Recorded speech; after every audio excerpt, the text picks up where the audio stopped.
prezidentiniz sağalmaz xəstəliyə düçar olubdur.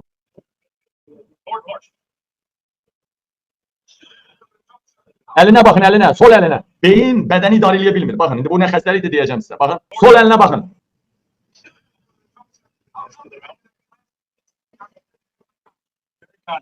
Adam elə bir protezə taxırdı. Bu çox dəhşətli bir xəstəlikdir. Video kadrlara diqqətlə baxanda İlham Əliyev maşından düşür və sağ əli ilə görüşür, sol əlini qaldırıb Trump'ın dirsəyini tutmaq istəyir, amma qaldıra bilmir. Dəqiqələrcə, saniyələrcə dayanmadan belə bir əlini saxlaya bilmir İlham Əliyev. Sol əli iflicə doğru gedir. Sadəcə çox güclü dərmanlarla onun xəstəliyini müvəqqəti saxlayırlar, qarşısını alırlar. Lakin çox böyük həyəcan, stres vaxtı bu dərmanlar belə təsir eləyə bilmir İlham Əliyevə. Bu xəstəliyin adı yad əl sindromu xəstəliyidir. Xəstənin əlində və ayaqlarında qeyri-ixtiyari hərəkətlərin üzə çıxması ilə təzahür edir. Bu sindrom bir çox ağır nevroloji xəstələrin ilkin simptomlarından ola bilər. Yəni əqli inkişafın geriləməsi, yaddaş və təfəkkürün geri inkişafı ilə nəticələnir. Xəstəlik sağalmazdır, progressivliyə, yəni artırmağa meyilli olur. İlham Əliyevdə daha da sürətlə artır, ölümcül olmasa da iflicə doğru aparır.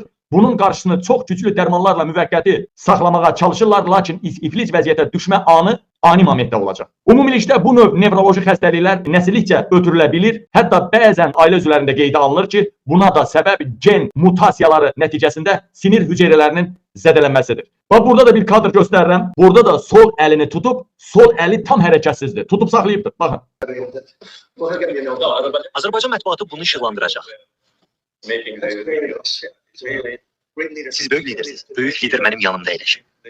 Mənim sizin üçün görmüsünüz, bir iki əl, ikisi də hərəkət eləyər də, az da olsa. Sol əlini qoyub stolun üstünə ağıllandırmaq üçün. Ancaq sağ əlindən burada da üstünə yadına salır ki, beyin idarə edə bilmir bədən. Çox ağır xəstəlikdir və İlham Əliyev də çox dəhşətli şəkildə sürətlənir. İlham Əliyev iflic olacaq. Balaca Heydərində İlhamda olan iflic xəstəliyi eynidir. Balaca Heydərində bir tərəfi cəməlli işləmir. Hər ikisi danışanda çənə sümüyünün əyilməsi də və dodaqlarının əyilməsi də buna bir əlaqəli bir şeydir. Bunu həkimlər daha yaxşı bilir. İflic olan adamların çənələri də əyilir.